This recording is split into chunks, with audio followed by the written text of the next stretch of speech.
Hello everyone, you are on the Mr. Octopus channel. Today you will find out how to use Venmo without a cut. Let's go. Open Venmo.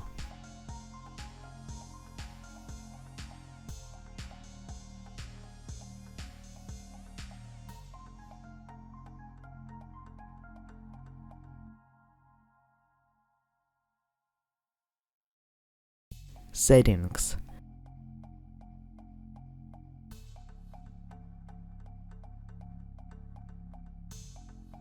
Identify verification.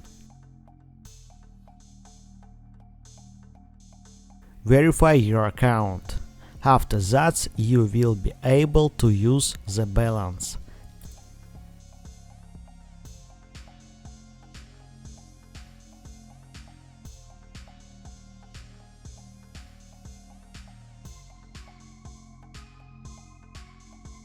Instead of a cut, you can use a bank account or American Express account.